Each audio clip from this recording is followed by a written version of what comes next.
지난 주간 동안 또 잘 지내셨습니까? 우리 저스트 올리 원을 찾아주신 모든 분들을 주의 이름으로 환영합니다. 항상 저스트 올리 원을 찾아주신 여러분들에게 샬롬의 삶을 살아가는 또 하나님의 큰 축복이 늘 함께 하시는 여러분들이 다 되시기를 바랍니다. 저스트 올리 원, 오늘은 역대상을 가지고 여러분들을 찾아뵙습니다. 자, 역대상을 오늘 공부할 텐데, 사실 열왕기 상하, 역대 상하, 열왕기, 왕상하, 대상하, 사실 같은 이야기가 반복되는 이야기들입니다. 이 왕들의 이야기들을 쭉 이야기하면서 하나님께서 원하시는, 그리고 하나님께 뜻하신 바를 잘 알려주는 것이 바로 열왕기 상하, 역대 상하인데, 왕들의 이야기입니다. 근데 조금 차이가 있습니다. 처음에 열왕기 상을 이야기할 때 말씀을 드렸던 것처럼 열왕기 상하와 역대 상하의 차이점이 무엇이냐면, 이스라엘이 이렇게 있다면 이스라엘이 분할이 됩니다. 그러니까 사울이 일대 왕, 다윗이 통일을 하죠. 남북 통일을 하고서 이 왕이 됐다가 솔로몬도 잘 통치하고, 그리고 여로보암 때 이제 르호보암하고 이제 나뉘게 됩니다. 그래서 이제 북왕국은 이스라엘이라 그러고, 남왕국은 이제 유다 지파 중심으로 해서 유다, 이게 남왕국 유다, 북왕국 이스라엘 이렇게 나눠져 있는데, 열왕기 상하는 북왕국 이스라엘과 남왕국 유다 이야기를 전부 통통 털어서 이야기하는 것이 열 왕들의 이야기고, 자, 역대 상하는, 여기는 물론 이 북왕국 이스라엘의 이야기가 조금씩 나오긴 하지만 사실 포커스는 이 남왕국 유다에 맞춰져 있습니다. 즉 예수 그리스도가 다윗의 자손이죠. 그러니까 이 예수 그리스도가 다윗의 자손이기 때문에 다윗 왕조로부터 이렇게 예수 그리스도가 나왔다 하는 것을 알려주기 위해서 이 역대 상하의 초점은 바로 남왕국 유다에 맞춰져 있습니다. 남왕국 유다의 이야기를 하다 보니까 가끔 북왕국 이스라엘의 왕의 이름이 결부될 때 나오죠. 그래서 이 역대상하는 이런 특징을 가지고 있다 하는 것을 우리가 기본적으로 베이스를 깔고, 그리고 역대상하를 보아야 합니다. 그러니까 어찌 보면 역대상하는 내용이 그렇게 많지 않습니다. 열왕기 상하하고 많이 겹치기 때문에 그 내용상으로 보면 그렇게 그러니까 열왕기 상하에서 이야기한 것을 다시 이야기할 수 있는 그것이 역대상하라고 하는 것을 우리가 꼭 기억하시고 우리가 보겠습니다. 자, 역대상을 보겠습니다. 자, 역대상의 just only one은 몇 장 몇 절이냐면 역대상 29장 11절 말씀입니다. 역대상 29장 19절 11절 말씀은 그 내용이 무엇이냐면 결국 모든 역사의 주권은 하나님의 것입니다. 그러니까 열왕기 상하하고 비슷하죠. 열왕기 상하도 하나님의 주권을 인정하고 하나님의 말씀에 순종하는 삶을 살았느냐 안 살았느냐, 이게 중요한 기준이 됐다 그랬잖아요. 그걸 확연히 더 드러내는 거예요. 그러니까 역대상하에 있어서 특별히 역대상의 주제는 모든 역사의 주권은 하나님의 것입니다. 모든 만물 위에 뛰어나신 분이 하나님이시고 이 세상의 모든 주권은 다 하나님의 발 아래에 있습니다. 라고 이야기하는 것이 오늘 역대상 29장 11절 말씀입니다. 이 역대상 29장 11절의 말씀은 다윗의 기도입니다. 다윗의 기도. 다윗의 기도라는 것을 우리가 또 염두해 두시고 우리가 보도록 하겠습니다. 자, 그럼 저스트 올리 원에 있어서 역대상은 모두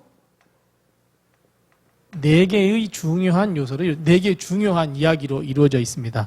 자, 첫 번째 보면 역대상이 시작이 뭘로 되어 있습니까? 족보로 되어 있습니다. 족보는 족보인데 어디서부터 기록되어 있어요? 아담부터 되어 있습니다. 누구까지요? 다윗까지요. 다윗왕. 그러니까 결국 역대상의 첫 시작은 족보로부터 시작을 하는데, 결국 누구의 족보냐면 다윗왕입니다. 다윗왕의 족보, 왕의 족보를 이야기하기 위해서 여기에 나와 있어요. 그러니까 그렇다면 족보라는 게 뭐예요? 누구는 누구의 아들이고 누구는 누구의 아들이고 누구는 누구의 아들, 이게 족보잖아요. 근데 이 역대상에서 드러내고자 하는 의미가 뭐예요?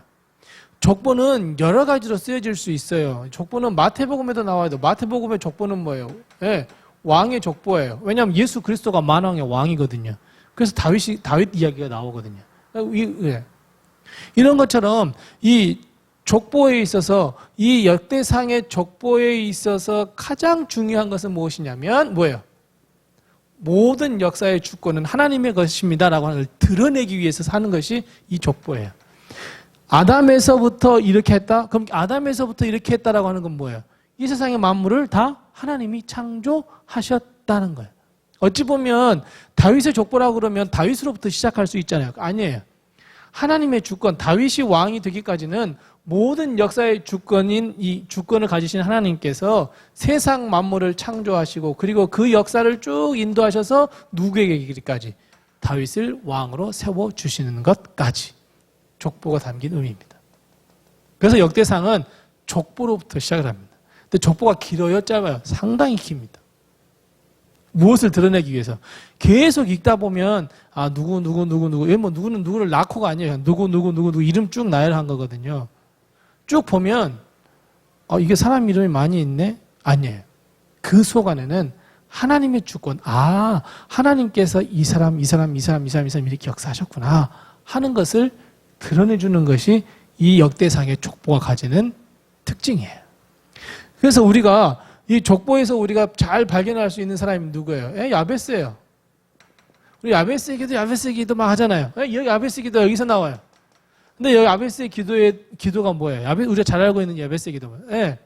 내게 복의 복을 더하사 뭐 지경을 넓히시고 주의 손으로나 나를 해서 내 모든 환난이나 근심이 번선하게 하옵소서 했더니 뭐예요? 기도했더니 아버지께서 하나님께서 그 기도를 다 들어주셨더라. 뭐예요? 다 모든 역사의 주권이 하나님의 것이. 잘 드러내는 거예요. 그러니까 야베스의 기도도 사실은 이 맥락에서 봐야 돼요. 내가 정말 힘들고 어려운 가운데 있었는데 그 가운데서 내가 하나님께 모든 것을 다 구해달라고 기도했더니 하나님께서 들으시고 응답하셨더라. 하나님의 주권을 드러내는 거예요. 그래서 족보는, 역대상에 나와 있는 족보는 하나님의 역사를 드러내기 위한 족보였다라고 하는 거예요. 자, 두 번째, 이 다윗이 왕이 돼요. 다윗이 왕이 된 다음에 다윗이 중요하게 했던 일 가운데 하나가 뭐냐면 여호와의 궤를 가져온 거예요. 옮기는 일이에요. 이게 13장, 13장부터 한 16장까지 기록되어 있는데요. 여호와의 궤를 옮겼어요. 여러분, 여호와의 궤를 왜 옮겼어요? 여기서 찾으셔야 돼요. 하나님의 주권이 이스라엘에 있어야 하는데 하나님이 모든 역사에 주관해 주시는 하나님이 이스라엘 중심에 있어야 되는데 어디에 있어요? 지금 딴 데가 있어요. 다른 곳에 있어서 다윗은 뭐예요? 여호와의 궤, 즉 하나님의 존재가 이스라엘 중심으로 오기를 바랬어요. 이스라엘 중심으로 오면 그 뜻이 뭐예요? 하나님의 주권, 모든 역사의 주권을 가지신 하나님이 우리 가운데 있다는 거예요. 그래서 다윗은 하나님의 궤가 들어올 때 미친 듯이 춤을 췄어요. 그냥 하나님의 궤가 뭐 이렇게 들어왔구나. 하나님의 궤가 하나님의 궤를 빼앗겼다가 다시 들어왔구나. 이 차원이 아니에요. 이 역사를 주관하시는 하나님의 주권이 이제는 이스라엘 백성 예루살렘 안에 와 있다는 것을 이것을 선포하고 싶었던 거예요. 그래서 여호와의 궤를 옮기는 이야기가 그 다음 중요한 거예요. 그 다음으로 나와요. 족보 이야기가 나오고 물론 이제 다윗 이야기 조금 나오지만 그러다가 여호와의 궤 이야기가 중심을 차지하고 있어요. 그 중심은 29장 11절 말씀. 이게 다윗의 기도라 그랬잖아요. 다윗이 이런 삶을 살았어요. 세 번째 보겠습니다. 세 번째 중요한 건 뭐냐면 다윗의 역사가 나옵니다. 그러니까 다윗 왕이 어떤 일을 했다는 거예요. 다윗이 이런 일을 했다고 이제 나와요. 근데 이 중심이 뭐겠어요? 중심이 바로 모든 역사의 주권, 여호와의 궤를 옮기고 난 다음에 다윗은 하나님 중심의 삶을 살았어 라는 것을 가르쳐주기 위해서 오늘 이 세 번째 다윗의 역사의 이야기가 그렇게 진행이 돼요.